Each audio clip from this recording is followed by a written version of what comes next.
যখন আপনাদেরকে বললাম জান্নাতের বাগানে আল্লাহ কবুল করেছেন, তখন কিছু একটা বলা দরকার ছিল। আপনারা নিজের ইচ্ছায় এখানে আসতে পারেন না। এখানে আল্লাহ পাক আপনাদের নিয়ে আইছে, যার দলিল আল্লাহ কোরআনে দিয়েছেন। আল্লাহ বলেছেন, মা আসাবাকা মিন হাসানাতিন ফামিনাল্লাহ। বান্দা বান্দির দ্বারা যখন কোনো ভালো আমল হয়, ভালো কাজ হয়, এই কাজটা বান্দা বান্দি করে না, বরং আল্লাহ করায়। তাহলে এই মাহফিলে বসা এটা ভালো কাজ না খারাপ কাজ? তাহলে ভালো কাজ কে করালো? জোরে বলেন। তাহলে আমরা যত বড়ই গুনাহগার হই না কেন, এই মুহূর্তে আমরা বিশ্বাস করতেছি যে আল্লাহ আমাদের উপরে খুশি আছে। যদি আল্লাহ আমাদের উপরে খুশি না থাকতো, তাহলে এই জান্নাতের বাগানে আমাদেরকে বসার তৌফিক দিতেন না। যে আল্লাহ আমাদেরকে জান্নাতে বসার তৌফিক দিলেন, আমার সামনে যারা বসে পড়েছেন, আমি আমার অন্তরের অন্তঃস্থল থেকে আপনাদের সবাইকে শুভেচ্ছা জ্ঞাপন করছি। সম্মানিত মা বোনেরা, পর্দার অন্তরালে বসে যারা আলোচনা শুনতেছেন, আমি সম্মানিত মা বোনদেরকেও অন্তরের অন্তঃস্থল থেকে শুভেচ্ছা জ্ঞাপন করে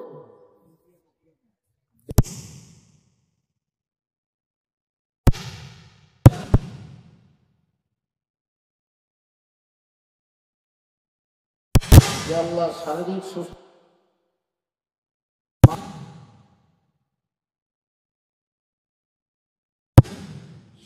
সুস্থতা মোটামুটি আমাদের সকলের আছে কম বেশি, কিন্তু মনের শান্তির বড় অভাব। কিন্তু কোরআনের মাহফিলে আসলে মনের শান্তি আল্লাহ দেয়। আলা বিযিকরিল্লাহ তাতমাইন্নুল কুলুব। আল্লাহ কোরআনে বলেছেন, যখন কেউ আল্লাহর জিকির করে তখন তার অন্তর প্রশান্তিময় হয়ে যায়। বলেন সুবহানাল্লাহ। আর সবচেয়ে বড় জিকিরের নাম কি? আল্লাহ তার প্রশংসা করলেন, নেতার ভোট বাড়বে। কিন্তু যারা নেতার প্রশংসা করলো তাদের এক পয়সাও লাভ হয়।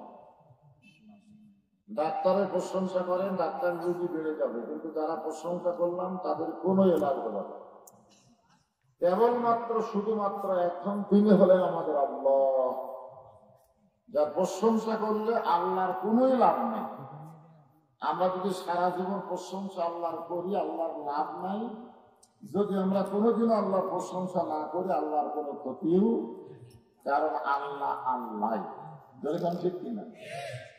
কিন্তু রাসূল বলেছেন, কেউ যখন অন্তঃস্থল থেকে আলহামদুলিল্লাহ শব্দ উচ্চারণ করে, আল্লাহ তার প্রতি এত খুশি হয়, তামলাউল মিজান, আল্লাহ মিজানের পাল্লাটা নেকি দিয়ে পরিপূর্ণ করে দেয়। কিসের পাল্লা? মিজান। আরবিতে মিজান, বাংলাতে কয় দাড়ি পাল্লা। বাংলাতে কি হয়? আরো জোরে কন, জোরছে বলুন। জোর হলো না, আরো জোরে। দাড়ি পাল্লা বলে, দাড়ি পাল্লা হাইকোর্ট থেকে বাতিল হয়ে গেছে,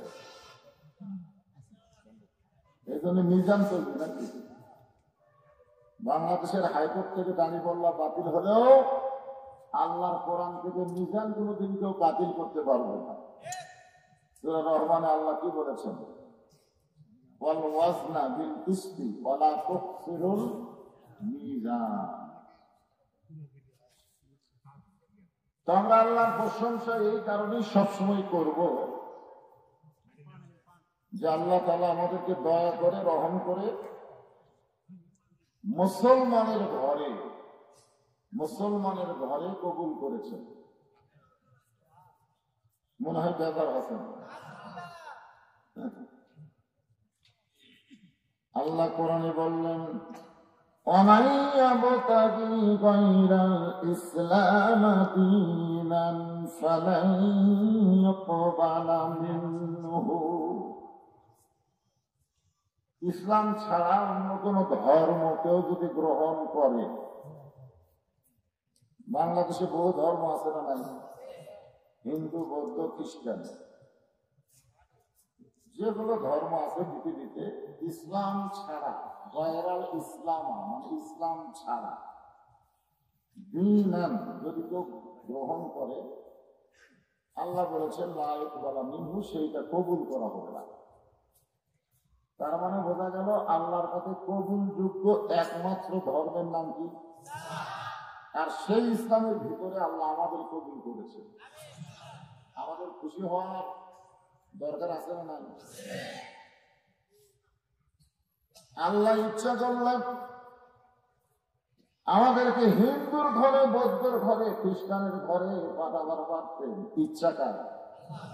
দুনিয়াতে মানুষ পাঠানোর ইচ্ছা কার? তা আল্লাহ ওই সকল ঘরে না পাঠায় সরাসরি মুসলমানের ঘরে আমাদেরকে কবুল করেছে। এতে কি বোঝা গেল? যে আল্লাহ আমাদের প্রতি আগে থেকেই খুশি। আল্লাহ বলেছেন যে দুনিয়াতে তো মুসলমান করে পাঠালাম, ঠিক আছে, কিন্তু আরেকটা কথা আল্লাহ বলেছেন লা তামুতুন্না, তোমরা মৃত্যুবরণ করো না ইল্লা ওয়া আনতুম মুসলিমুন, যতক্ষণ মুসলমান না হবে। এখানে কথা দ্বারা কি বোঝা গেল? যে মুসলমানের ঘরে জন্ম নিলেই মুসলমান থাকা যায় না। অনেক মুসলমান নামধারী বাংলাদেশে নাস্তিক হয়ে গেছে। জোরের কথা ঠিক কিনা? নাম তাসলিমা নাসরিন কিন্তু বেটা নাস্তিক, নাম আহমদ শরীফ নাস্তিক, নাম হুমায়ুন আজাদ নাস্তিক, এরকম নাম বহু আছে। ভালো নাম, খুবই সুন্দর নাম, কিন্তু বেটারা কি? নাস্তিক। তা আল্লাহ আমাদের কি নাস্তিক করছে? নাস্তিকের মধ্যে রাখছে, আস্তিকের মধ্যে রাখছে। আল্লাহ বলেছেন রুহের জগতে তোমাদেরকে প্রশ্ন করেছিলাম আলাস্তু বিরব্বিকুম, আমি কি তোমাদের রব নই? আমি কি তোমাদের রব নই? তখন আমরা বলেছিলাম বালা, আপনি হলেন আমাদের রব। বলেছেন সুবহানাল্লাহ। সেটা কোন জগতে বলেছে? আবার কবরের জগতে যখন যাব, প্রথম প্রশ্নই হবে মান রব্বুকা, তোমার রবকে। না এখন তো বলা সহজ, কিন্তু কবরের জগতে যায় যখন প্রশ্ন করবে তখন কি হবে? হ্যাঁ,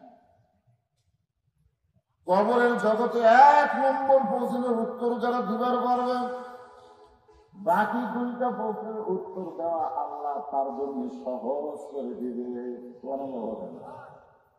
তাহলে 1 নম্বর যখন বলবে মান রব্বুকা, তোমার রবকে, এই উত্তর যদি আমরা দিবার পারি, বাকি যে 2টা প্রশ্ন আছে আমার দিনুকা, আমার নাবিকা, এই 2টা উত্তর সহজ হয়ে যাবে। এখন 1 নম্বর প্রশ্নের উত্তর যদি আমরা কবরে দিবার চাই, তাহলে দুনিয়া থেকে সেই উত্তরটা ট্রেনিং দেওয়ার দরকার আছে না নাই? আল্লাহ কোরআনে বললেন ইন্নাল্লাযীনা ক্বালু রাব্বুনাল্লাহু সুম্মা ইসতাকাম। এটা কিন্তু আখিরাতের জন্য না, দুনিয়ার জন্য।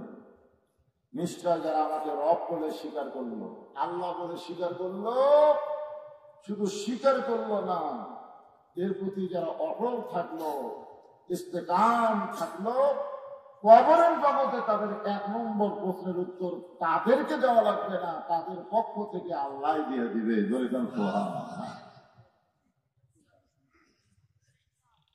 এখন আসেন, আমি আপনাদের সামনে একটা সূরা কাউসার আর একটা আয়াত তেলাওয়াত করেছি, এই 2টার উপর আলোচনা হবে। কোরআন শরীফের সবচাইতে ছোট সূরার নাম হলো কাউসার, সবচাইতে ছোট। এই যে মসজিদের দোতলা, মসজিদকে লক্ষ্য করে ওয়াজ করা লাগবে, কারণ আমার এই ভাই লাস্টে যাওয়ার সময় একটা হাদিস হয়ে গেছে, মসজিদ যারা নির্মাণ করে আল্লাহ তাদেরকে জান্নাতে একটা ঘর দেয়। তো জান্নাতে আমরা একটা ঘর চাই কি চাই না? মসজিদ নির্মাণ কেন করবো? করার কারণ কি? মসজিদের মধ্যে কি হয়? এইগুলো নিয়ে আমাদের আজকের আলোচনা। এর ভিতর দিয়ে বর্তমান বাংলাদেশের বিশ্ব প্রেক্ষাপট সব কথায় চলে আসবে ইনশাআল্লাহ। কারণ এক নামাজই পারে মানুষকে সব খারাপি থেকে বাঁচায় দিতে। এ কথা কার? ইন্নাস সালাতা তানহা আনিল ফাহশাই ওয়াল মুনকার। তারপরে সাবান মাস যখন চলতেছে, সাবানের পরে আসতেছে কি কুতিবা আলাইকুমুস সিয়াম কামা কুতিবা আলাল লাযিনা মিন ক্বাবলিকুম লাআল্লাকুম তাত্তাকুন। রমজান সম্পর্কেও দুই একটা কথা ইনশাআল্লাহ আলোচনা হবে। এখন আসুন, হ্যাঁ রমজান নিয়ে পড়া হবে। আমাদের গ্রামে এক মানুষের নাম রমজান, কিন্তু রোজা থাকে না, নাম রমজান।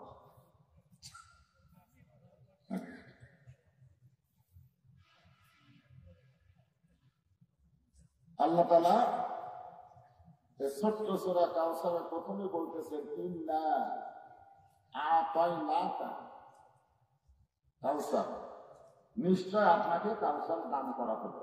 কাকে দান করলো? আল্লাহ রাসূলকে। বলে বলেন কাকে? সে রাসূলটা কার রাসূল? তাহলে আল্লাহ রাসূল না আমাদের রাসূল? মাশাআল্লাহ, আমাদের মতন ভাগ্যবান কেউ নেই যে মুসলমানের ঘরে জন্ম নিয়ে বিশ্ব নবীর উম্মত হতে পেরেছি। বলেন সুবহানাল্লাহ। লাইলাতুল মেরাজে আল্লাহ রাসূলকে জান্নাত দেখার জন্য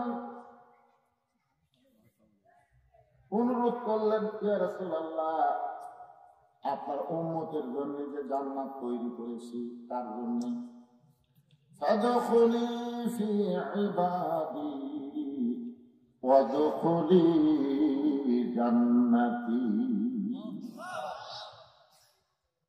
এই জান্নাত আপনি দেখেন, আমি আল্লাহ কেমন করে জান্নাত বানাইছি একটু দেখেন। আপনি যদি না দেখেন তাহলে আবার দুনিয়াতে গিয়ে বলবেন কেন? এই জন্যই আল্লাহ রাসূলকে সব দেখাইছে।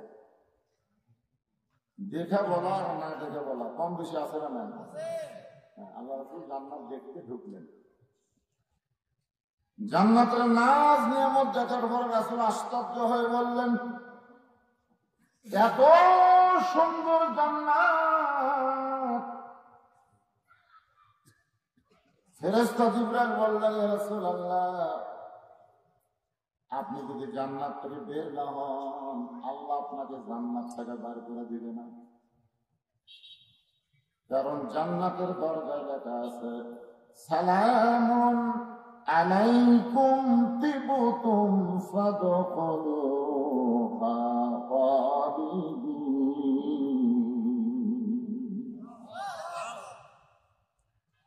এটা আল্লাহ পাক আপনারা বলেন। আমি একটা কোরআন আয়াত করলাম, আপনারা শুনে আল্লাহু আকবার বললেন, কিন্তু এই আয়াতে আল্লাহ কি বলতেছেন সেটা জানেন? একবার কেউ যদি জান্নাতে প্রবেশ করে, ফাদখুলুহা মানে একবার কেউ যদি জান্নাতে প্রবেশ করে, আল্লাহ বলেছেন খালিদিন, চিরস্থায়ী ভাবে সে জান্নাতে থাকবে, তাকে আর জান্নাত থেকে বের করে দেওয়া হবে না। ফেরেশতা জিবরাইল বলেন, হুজুর, আপনি যদি জান্নাত থেকে বের না হন, আল্লাহ আপনাকে আর বের করে দিবে না। আমাদের নেতারা যখন ভোট পায়, চেয়ারম্যান হয়, এমপি হয়, সংসদের মধ্যে ঢুকলে 12 বার যায় না। বলেছেন কথা ঠিক ঠিক না? মনে করে এইভাবে আজীবন থাকবো, দিনের ভোট রাতে করবো, ফিল মারবে সেটা না করে এখন ইভিএম করবো, হিরো আলম ফেল করে দেয়, অন্য আলম তুলে দেবো, ঘরে সব কথা ঠিক মানে দেখেন আমাদের নেতার চরিত্র দেখেন আর আমাকে নবীর কথা শোনেন। আল্লাহর নবী বললেন, জিবরাইল, যে কথা একবার বলেছো এই কথার দ্বিতীয়বার বলতে পারবা না, কারণ আমি নবী জান্নাত দেখার জন্য প্রবেশ করেছি, জান্নাতে থাকার জন্য প্রবেশ করি নাই। আমি সেই দিন জান্নাতে থাকার নিয়তে প্রবেশ করব যেদিন আমার সমস্ত উম্মতেরা জান্নাতি হবে। এখন বলেন, সেই নবীর নেতা মানবেন না এরকম নেতা এসে আওয়াজ করতেছে নামাজ নামাজ, এখনকার বক্তারা খালি উস্কানি বলে বাস করেন, গুণবাস লাগবে না, এখানে নামাজে বাস করেন। মসজিদে একতলা থেকে দোতলা হচ্ছে, নামাজে বাস করে। নেতা সব আসল নামাজের কথাই হয়ে গেল। নেতা নাম কি? নেতার এক চান্সের হাত ধরে বললাম, যে ভাই তোমার নেতা খুব নামাজ দিবে, একটা সত্য সাথে একত্র করতে দিবি। তাই না? এমন নেতা যখন যে মঞ্চে যায় সেই মঞ্চে যারা ফেরেশতা হয়, যখন যেখানে যায় মনে করেন সেখানকার সাথে মিলে আসবে, কথা বুঝলেন না?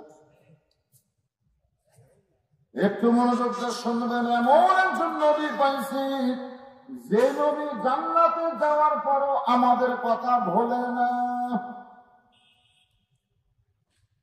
সেই নবীর সম্পর্কে আল্লাহ বলেছেন, লাকাদ কানা লাকুম ফী রাসূলিল্লাহি উসওয়াতুন হাসানাহ।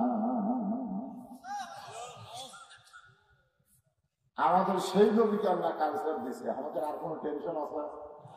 আমাদের নবী দিয়েছে, তো আল্লাহ আসর হবে তো আমার পানি। উম্মত বলবেন পানি পানি, সেই কঠিন দিনে নবী দিনে পানি দেওয়ার সাধ্য কারো নাই। সূর্যের তাপ করে হাসরের মাঠ হবে তামা তামা। আপনারা বলেন তো, তামা কি ঠান্ডা হয় না গরম হয়? এই মাটিতে সূর্যের তাপ পড়লে মাটি সূর্যের তাপকে শোষণ করে, কিন্তু তামার উপরে যখন সূর্যের তাপ পড়বে তখন তামা তাপটা শোষণ করে না, বরং তাপ আরো উগলে দেয়, ভূমি করে, তাপ আরো বেড়ে আসে।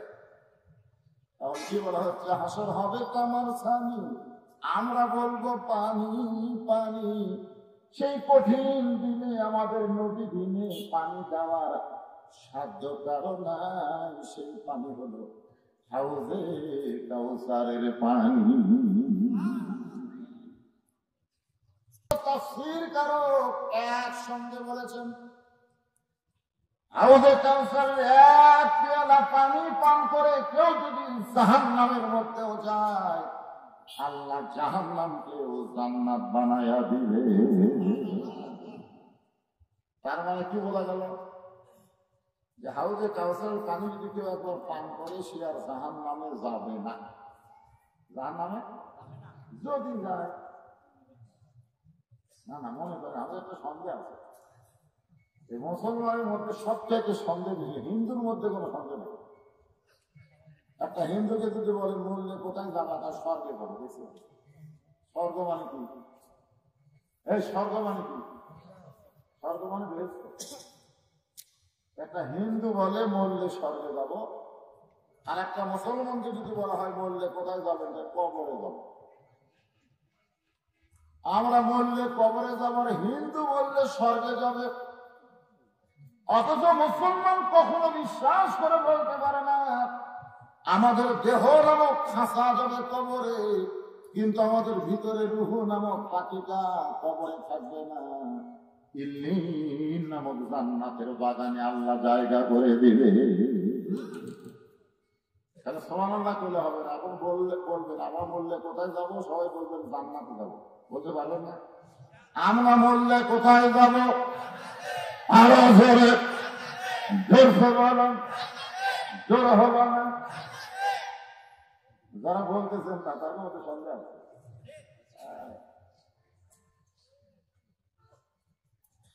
হিসাব করবেন না। একবার সাহাবী রাসূলকে জিজ্ঞাসা করেন, হুজুর 7টা জাহান্নাম কত বড়? 7টা জাহান্নাম একত্র করলে কত বড় হবে? কয় জাহান্নাম? আল্লাহ রাসূল বললেন 7টা জাহান্নাম একত্র করে কোন জান্নাতের মধ্যে যদি ফেলে দেওয়া হয় তাহলে অনুরক্ষণ যন্ত্র দিয়ে খোঁজা লাগবে জাহান্নাম গুলা গেল কোথায়। দেখছেন সুবহানাল্লাহ? তাহলে 7টা জাহান্নাম একটা জান্নাতের মধ্যে ফেলে দিলে খোঁজা লাগবে, কিন্তু জান্নাত দিবে। তার মানে বোঝা গেল একটা জান্নাতের তুলনায় 7টা জাহান্নাম অনেক ছোট। সেই 7টা জাহান্নামের জন্য বর্তমানে পৃথিবীতে 550 কোটি। কত কোটি? 550 কোটি ইহুদি খ্রিস্টান হিন্দু বৌদ্ধ মিলে 550 কোটি হলো 7টা জাহান্নামের জন্য, আর 8টা জান্নাতের জন্য মাত্র 150 কোটি। জোরে বলেন কত কোটি? জান্নাত কি ছোট না বড়? কত বড়, যার কোনো হিসাবই নেই। হ্যাঁ, ফেরেশতা জিবরাইল বলেন আল্লাহ জান্নাত দেখতে চাই, আল্লাহকে যা দেখান। আমার চাইতে কোটি কোটি গুণ বেশি গতি নিয়ে 600 পাখা দিয়ে ফেরেশতা জিবরাইল উড়াল দিলেন জান্নাত দেখার জন্য। এই দুনিয়ার 1 মাস পর্যন্ত জান্নাত দেখলেন, কিন্তু জান্নাতের সীমানা পাইলেন না। আলোর চাইতে বেশি গতি দিয়ে ফেরেশতা জিবরাইল বলে আল্লাহ এত বড় জান্নাত বানাইছেন, এখন পর্যন্ত জান্নাতের সীমানা পাইলাম না।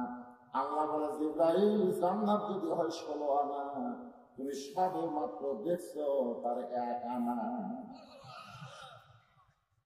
ফেরেশতা জিবরাইল আর দেখবো না, দেখছে? তাহলে সে 8টা জান্নাতের জন্য মানুষ হলো মাত্র 150 কোটি, আর 7টা জাহান্নামের জন্য হলো 550 কোটি। এই হিসাবে আমরা তো জান্নাত এমনি পাই। জোরে কোন কথা বলছি, মুসলমান হয়ে জাহান্নামে যাবে এই চিন্তা মাথা আসে করতে। হ্যাঁ, এই জন্য কোনো সময় যান বলেন না যদি, যদি শব্দটা একটা সন্দেহ। হাউজে কাউসারের 1 পিয়ালা পানি পান করে কেউ যদি জাহান্নামেও যায়, ওই পানির পাওয়ারে আল্লাহ জাহান্নামকেও জান্নাত বানায়া দিবে। সাহাবারা বললেন ইয়া রাসূলুল্লাহ, আপনার হাতে আল্লাহ হাউজে কাউসার দিবেন, আপনার তো দয়ার কোনো সীমা নাই, আপনার তো দয়ার কোনো সীমা নাই। কারণ তাইফের মানুষ আপনাকে পাথর মারে, আপনার দেহ দিয়ে রক্ত ধরে, 2 চোখ দিয়ে পানি পড়ে। জায়েদ বলে রাসূলুল্লাহ, যারা আপনাকে পাথর মাইরা দেহ রক্তাক্ত করে দিল, তাদের ধ্বংসের জন্য কি আপনার চোখের পানি পড়তেছে? আল্লাহ রাসূল বলে, জায়েদ যেই কথা একবার বলেছ ওই কথার দ্বিতীয়বার বলো না। যারা আমাকে পাথর মেরে দেহ রক্তাক্ত করে দিল, তাদের জান্নাত, তাদের হেদায়েতের জন্য আমার চোখের পানি পড়তেছে। আপনি যেই দলকে নবী, আসলে ময়দার ইহুদি খ্রিস্টান সে যদি তৃষ্ণার্ত হয়ে আপনার কাছে হাউজে কাউসারের পানি দেন, পানি চায়, আপনি যদি দিয়ে দেন, ওরা পানি পান করলেই তো জান্নাতে যাবে। আল্লাহ রাসূল বললেন, হাউজে কাউসারের আমি হলাম সাগীদার, আর মূল মালিক হচ্ছে আমার আল্লাহ। হাউজে কাউসারের আসল মালিক কে? কিন্তু আমাদের নবী হলেন বন্টনকারী। বলে বলেন কি কারী? আপনাদের কাছে যারা বাঁধে তারা কি করে? সাগীদার বাংলা সাথে আমরা বললে রাসূল বলেন, আমি হলাম সাগীদার, আমি সবাইকে হাউজে কাউসারের পানি চাইনি, দিবার পারবো না। সাহাবীরা বললেন, হুজুর তাহলে কারা পানি পান করবে? রাসূল বললেন, ফাসাল্লি রাব্বিকা ওয়ানহার। 1 নম্বর নামাজ আর 2 নম্বর কুরবানি, এরাই পান করবে হাউজে কাউসারের পানি। 1 নম্বর হলো নামাজ। নামাজ কয় নম্বর? ধরে বলেন, 4 নামাজ। নামাজ কিন্তু আমাদের জন্য। আল্লাহ বলেছেন, ইন্না সালাতি ওয়া নুসুকি ওয়া মাহইয়ায়া ওয়া মামাতি লিল্লাহি রাব্বিল আলামিন। ফেরেশতারা শোনো, আমার বান্দারা নামাজ পড়ে আমার জন্য, কুরবানি করে আমার জন্য, ওরা বেঁচে আছে আমার জন্য, ওরা মরে যায় আমার জন্য, ওরা নিজের জন্য কিছুই করে না, এরা যা কিছু করে তার জন্য। আপনারা বলেন তো, বাবা কামাই করে কার জন্য? ছেলেকে বাবা ভালোবাসে বলে কার জন্য? নিজে না খাইয়া ছেলের জন্য বাড়ি বানায়, নিজে না খাইয়া ছেলের জন্য টাকা পয়সা জমায়, কার জন্য? ছেলেকে বাবা অত্যন্ত ভালোবাসে, এই জন্য বাবা কামাই করে ছেলের জন্য, বান্দা আল্লাহকে অত্যন্ত ভালোবাসে, এই জন্য বান্দা নামাজ পড়ে আল্লাহর জন্য। দরকার সোহান। আপনারা বলেন তো, আমাদের জীবনের চাইতে আমরা আল্লাহকে কম ভালোবাসি না বেশি বাসি? দরকার হলে আল্লাহর জন্য জীবন দিব। কি বলা হচ্ছে? আয়াতি অমামা, বাঁচা থাকবে আমার জন্য, মরেও করবে আমার জন্য। কিন্তু এরা বাতিলের সঙ্গে আপোষ করবে না, আপোষ করবে না। 1 নম্বর নামাজ একটু মনোযোগ দিবেন। এই নামাজ সম্পর্কে আল্লাহর নবী সবচাইতে কঠোর। রাসূল বলেছেন, লা সালাত আলা ঈমান, যার নামাজ নাই তার ঈমান। মানে যেখানে আমি থামবো, পরকার কথা আপনারা বলবো, তাহলে ও বুঝতে সুবিধা হবে।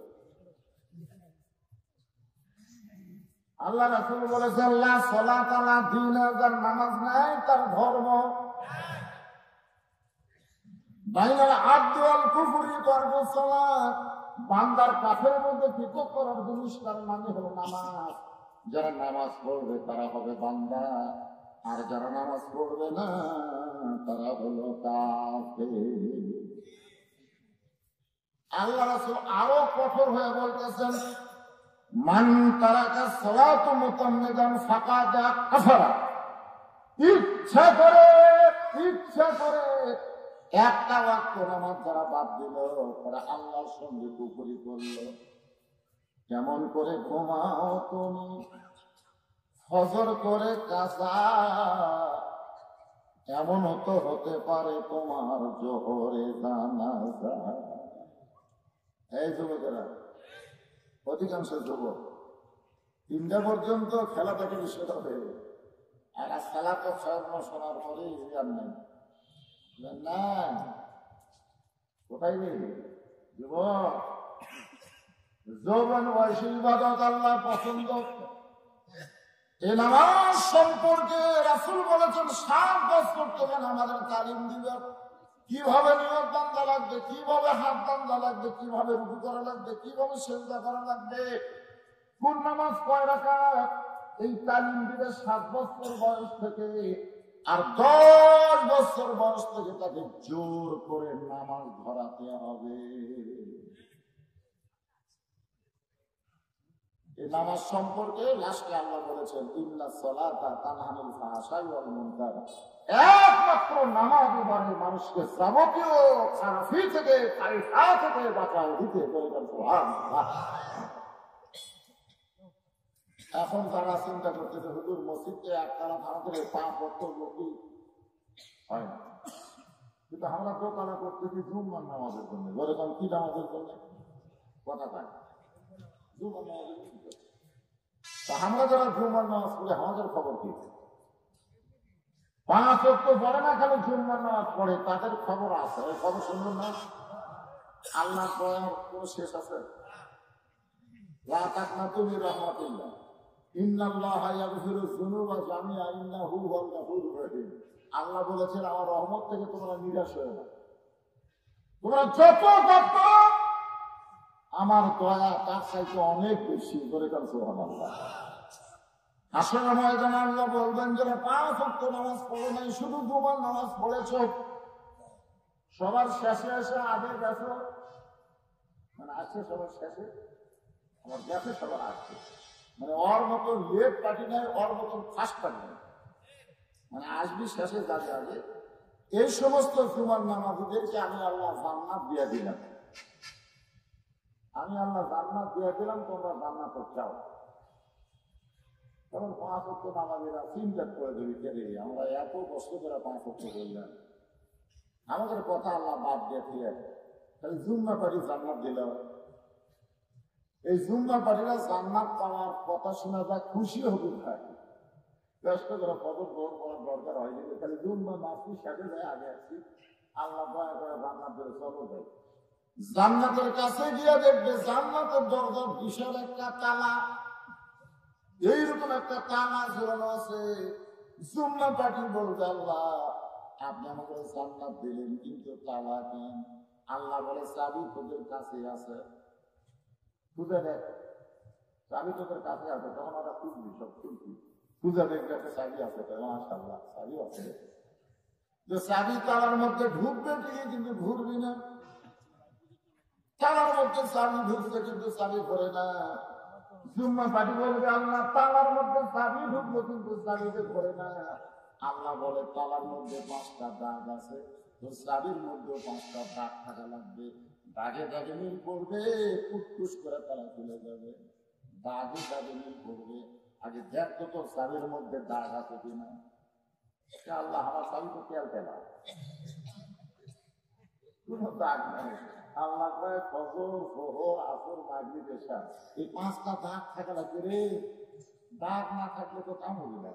না আল্লাহ আমি তো দাগ নাই, তাহলে ঘুরেও লাভ নেই, কারণ দাগে দাগে মিলে করতেছে, তালাও করবে।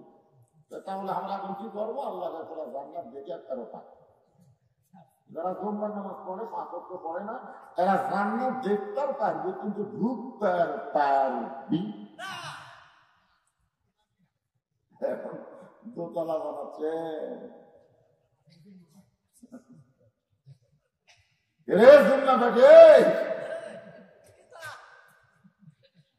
একটু মনোযোগ দিয়ে শুনতে হবে। 1 নম্বর নামাজ, এই নামাজটা পুরুষের জন্য আমি আলোচনা করতেছি, নারীদের জন্য কিন্তু 1 নম্বর নামাজ না। নারীদের জন্য 1 নম্বর হলো পর্দা। করে 1 নম্বর কি? পুরুষের নেক আমলের মধ্যে 1 নম্বর নামাজ না থাকে তার কি নেই, কি হয় নেই। আর নারীদের জন্য 1 নম্বর নামাজ না।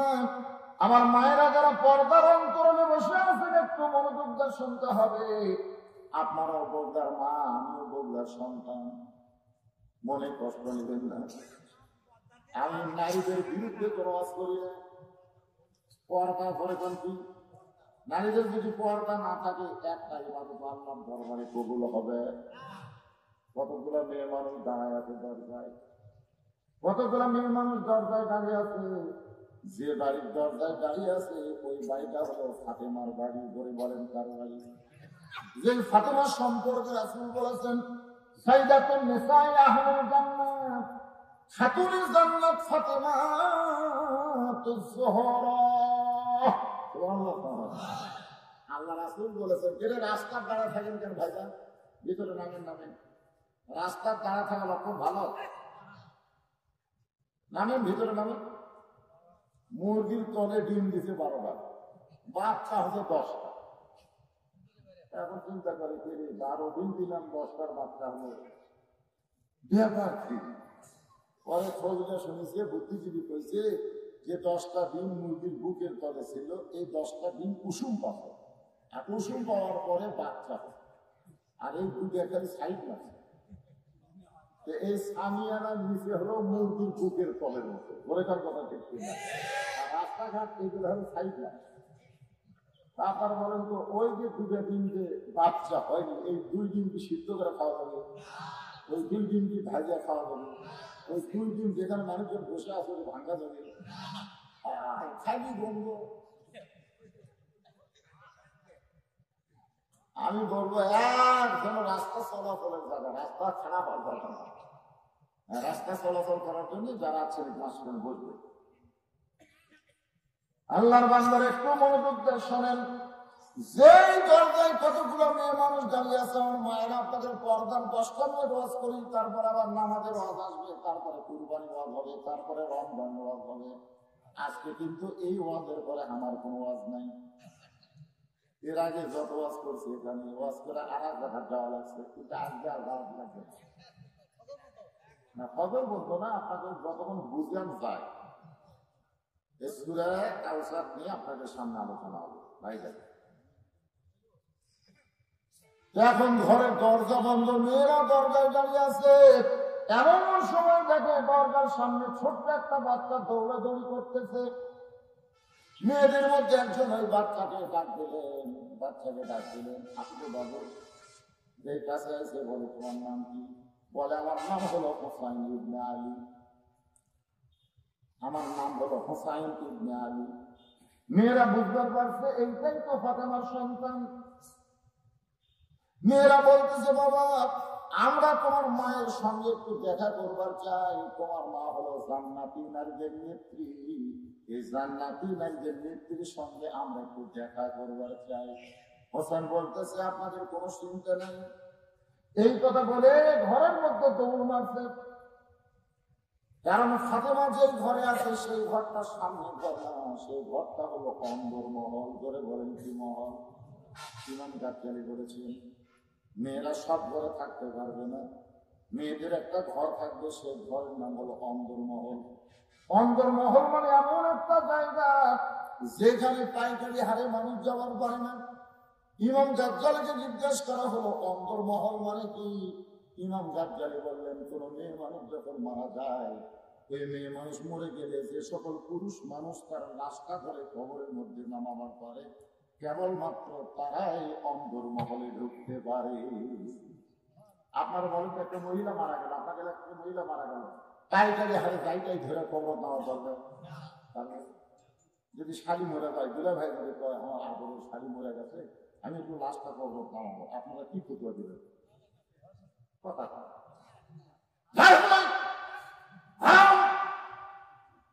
দুলা ভাই গেলে মুসকে মুসকে হাসে, কিন্তু মরিয়া গেছে শাড়ির লাশ ধরে কবর নামাবো, ওটাই যদি হারাম হয়, তাহলে যেটা থাকতে তো আমার হুন্ডার পাশে তোরা ফিল্ডিং করলো, তখন তো এক সালা হারাম করে না। কারণ এখনকার হুন্ডার সাইজ কি, দুলা ভাই থাকে দোপার মধ্যে, বুঝলে, আর শাড়ি থাকে উঁচিয়ার উপরে। হ্যাঁ, হুন্ডার সাইজ থাকে শান্তি উঠে, মাথায় চোপা, তার শরীর উঠে, এরা দুলা ভাই দুই দিনে কিনছে, শাড়ি কাছে নিবি, খালি দুলাদের ঘাড়ের পর হাত দিবি, এবং একটা আন্দাজে আরাম পাবি। জোরে কোন কথা দিচ্ছে হাইড্রোলিক ব্রেক ধরলে যে শাড়ি আমার চাকা ধরছে, দুলা ভাই এত করে মস্ত আমার দুলা ভাই করে দেবো, যে শাড়ি আমার চাকা ধরলো আর মরে গেল, ওই লাশ ধরে নামান যাবি না। তখন একজন বলতে ভাইটা বাংলাদেশে, বাংলাদেশে বাঁচতে হালাল হলে মূল্যে হারাম হবে, মূল্যে হারাম, মরে গেলে মাছটা করো। আর কথা থাকলে অন্য পর্যন্ত বুকের ওপর নাই, গলার মধ্যে দিয়ে মাছলা বানা। আপনাকে এলাকার মেয়েরা ভালো। আল্লাহর বান্দার একটু মনোযোগ দিয়ে শোনেন। হোসাইন দৌড়ে যখন মায়ের ঘরের দরজার দিকে, একটা ঘর জানলায় যখন মায়ের ঘরে ঢুকে যাচ্ছে, ওই ঘরে হযরত আলী আল্লাহর কোরআন তেলাওয়াত করতেছে। ওই ঘরে হযরত আলী কি তেলাওয়াত করতেছে? ইন্নামাল মুমিনুনা আল্লাযীনা ইযা যুকিরাল্লাহু ওয়াজিলাত কুলুবুহুম ওয়া ইযা তুলিয়াত আলাইহিম আয়াতুহু যাদাতুহুম ঈমানাও ওয়া আলা রাব্বিহিম ইয়াতাওয়াক্কালুন।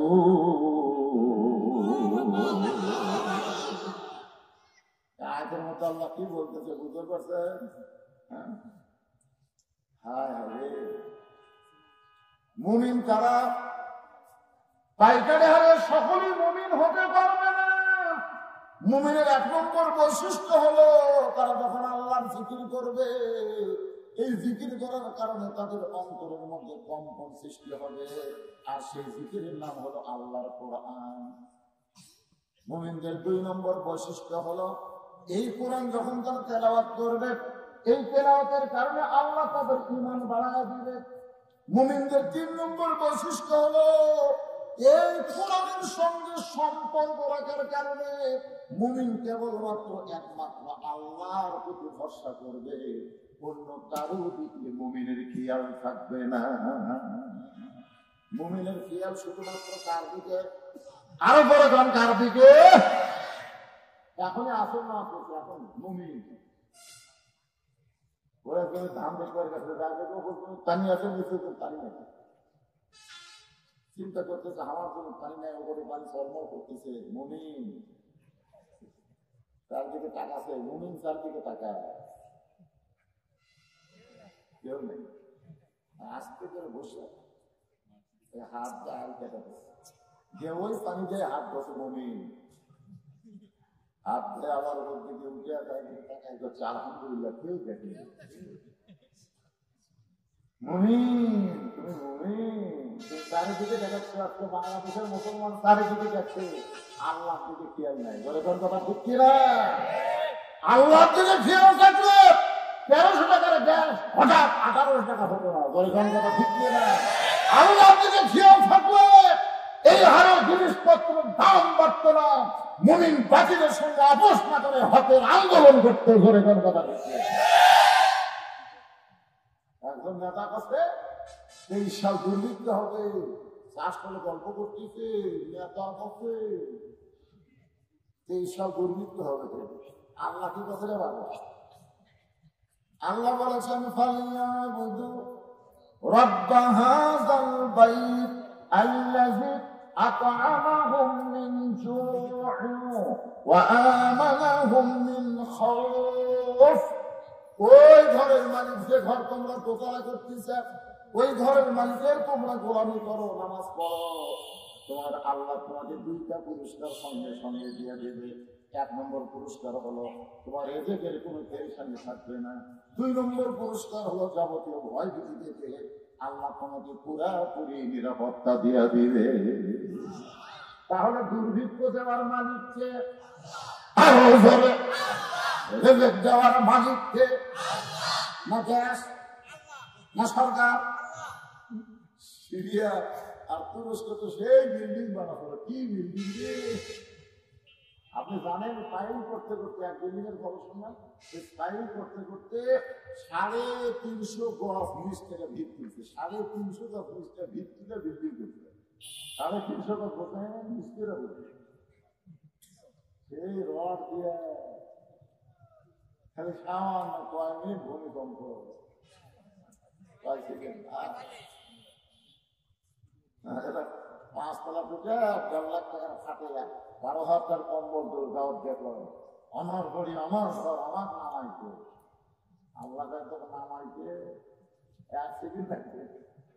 খালি একটা ঢাকি হবি, এরকম একটা ঢাকি হবি, তুই লুঙ্গি ছাড়া জ্ঞান পায় না। বুড়ে করে সব কথা ঠিক না। কারণ অনেক সময় মানুষ ঘুমালে লুঙ্গি খুলে পায় না, ঢাকি তখন শুরু হবি। এবার লুঙ্গি খুঁজে 3টা টাইম পাবি,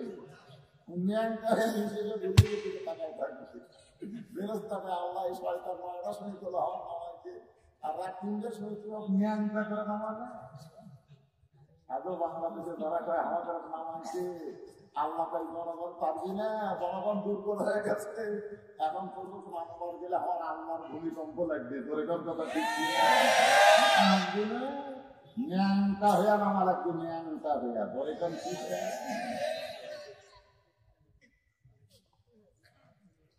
একটু মনোযোগ দিয়ে শুনবেন। রেজেকের মালিককে, ওই ঘরের মালিকের নামাজ পড়েন, 5 ওয়াক্ত নামাজ জামাতে আদায় করেন।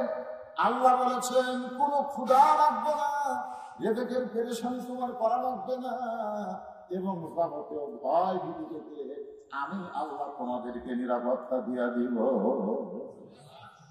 হযরত আলী কি কারণ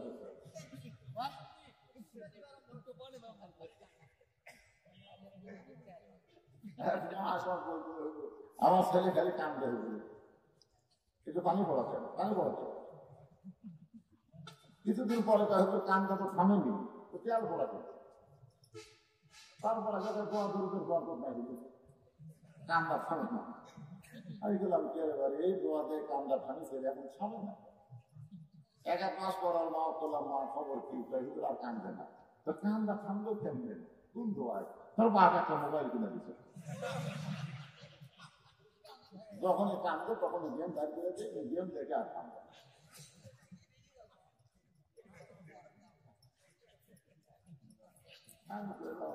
দোয়া ধরুন যে কান্দা থামছে না, মোবাইল দিয়ে কান্দা থামে। আমি ওই মাকে বললাম, মা আপনি সত্যি করে বলেন তো, আপনার এই ছেলে কি এমনি এমনি হয়েছে না সিদ্ধান্ত করা হয়েছে? তখন বলতো এ কথা কেন, আমি একটু বলেন তো, সিদ্ধান্ত করে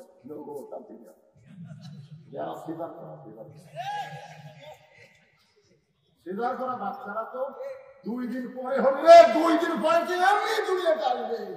কিন্তু ডাক্তারের কাছে দেখানোর কাছে ডাক্তার থেকে তুমি বলতেছে দেখা হয়ে আছে, কেড়ে হয়ে আছে, পানি কমে গেছে, এখন পেট টাকা ছাড়া বুদ্ধি নেই, 2 দিন আগে পেট টাকা থেকে ঘুম ভাঙিনি, এখন আর ঘুম ভাঙাবার গেলে কি করছি, পা ধরে এরকম ধুল ধুল করে ধুলে ঘোরানোর পরে মাথা টাকা ফাঁকি খায়, চিৎকারটা ক্যান্সার হতে, ওই যে মাথা ফাঁকি খাবে, ওই ফাঁকিতে দোয়া দৌড় দিয়ে কাম হচ্ছে, ওই ফাঁকিতে মোবাইল দিয়ে আর কাম হয়, তুমি কোনো জায়গায় বসলে স্থির থাকবে না, তাহলে অস্থির হয়ে না মারা যাবে।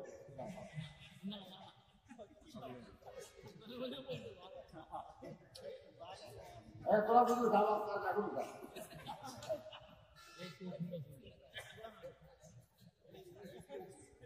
না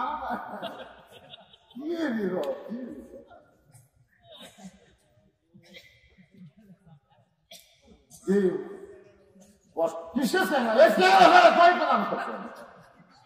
7 বছর থেকে রাসূল কি করবে, 7 বছর থেকে চালিয়ে দেওয়া লাগবে, 7 বছর করে, আর 7 বছর হয়নি, আর 10 বছর থেকে এটা হলো ইসলামের নিয়ম। বয়স বয়স করতে হবে,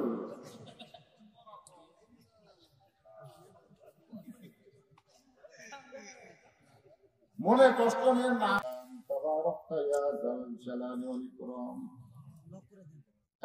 মাগরিবের নামাজের পর থেকে এত রাত পর্যন্ত তোমার পাগল বান্দা বান্দিরা আরামের বাড়ি ঘুমকে বাদ দিয়া কোরআন হাদিসের মহব্বত করে যাইনিয়া এই জান্নাতের বাগানে বসে বসে কোরআন হাদিস আলোচনা শোনার শেষে আমি গুনাহগারের সঙ্গে রহমতের দরজায় ফকির হয়ে দোকানে হাত তুলেছি। মেহেরবানি করে আজকের মাহফিল আমাদের সকলের হিদায়াতের জন্য, নাজাতের জন্য, জান্নাতের জন্য কবুল করো। এই মাহফিলের শুরু থেকে শেষ পর্যন্ত যত আলোচনা হইল শুধু বুঝতে মাফ করে জাহাজে মঞ্জুর করো। সোনার মদিনা নবী পাকের রওজা মুবারকে আল্লাহ তুমি কবুল করো। तमाम अंबिया किराम, असहाब किराम, ताबिईन किराम, ताबिईन किराम, तमाम পৃথিবীর মাটির নিচে যত মুমিন মুমিনা শুয়ে আছে আল্লাহ সফল হওয়ার পরে হাজিয়া কবুল করো। মাবুদ এই নিশ্চিন্তপুর মন্ডল পাড়া জামে মসজিদকে তুমি কবুল করো। এই মসজিদের জন্য নগদে বাজিরাজকে যারা দান করেছে আল্লাহ সকলের দানগুলোকে জান্নাতের বিনিময় করে কবুল করো। আল্লাহ কষ্ট করে মেহনত করে হাজার হাজার টাকা খরচ করে এই জান্নাতের বাগান যারা লাগাই দিয়েছে আল্লাহ তাদের সকলকে জান্নাতি মানুষ হিসেবে কবুল করো। আল্লাহ আমরা যারা হাত তুলেছি আমাদের জনম যখনই মা যাদের কবরের ঘরে চলে গেছে আল্লাহ মায়ের কবর জান্নাতের টুকরা বানাও। আল্লাহ বাবার কবরকে জান্নাতের টুকরা বানাও। আমি সেবান্দা যারা বাবা হারাইতে হয়ে গেছি আল্লাহ মেহেরবানি করে বাবার কবর জান্নাতের টুকরা বানাও। আল্লাহ এই চোদ্দপুর মন্ডল পাড়ার সমস্ত পুরুষকে আল্লাহ মসজিদে 5 ওয়াক্ত নামাজ আমাদের সঙ্গে আদায় করা তৌফিক দাও। আর যুবকদেরকে নামাজি কবুল করো, মা বোনদেরকে পর্দা নিশি কবুল করো, মা ফাতেমার চরিত্র দান করো।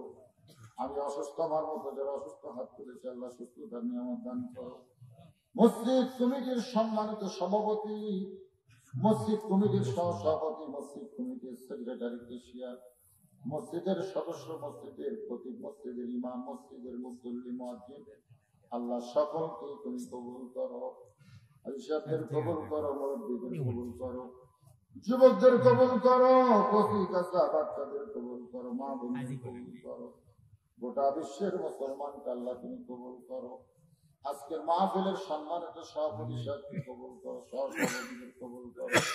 আল্লাহ দুলু ভাই কবুল করো, আল্লাহ সান্নু ভাইকে কবুল করো, প্রধান অতিথি বিষয়টিকে কবুল করো। আয় আল্লাহ গোটা বিশ্বের মুসলমানের উপর থেকে আসমানি গজব উঠায় দাও, জমিনে গজব দাওয়ায় দাও, আমার বাংলাদেশকে দুর্ভিক্ষ মুক্ত করে দাও। আল্লাহ আল্লাহ আমাদের সকলকে মিলে মিশে মহব্বতে বসবাস করার তৌফিক দাও। যে কোন নিয়ত করে হাত করেছে সকলের নেত্রী অগ্নি আসলে তুমি কবুল করে মৃত্যুর সময় জবানে তুমি জারি করে দিও লা ইলাহা ইল্লাল্লাহু মুহাম্মাদুর রাসূলুল্লাহ সাল্লাল্লাহু। আসসালামু আলাইকুম ওয়া রাহমাতুল্লাহি ওয়া বারাকাতুহু।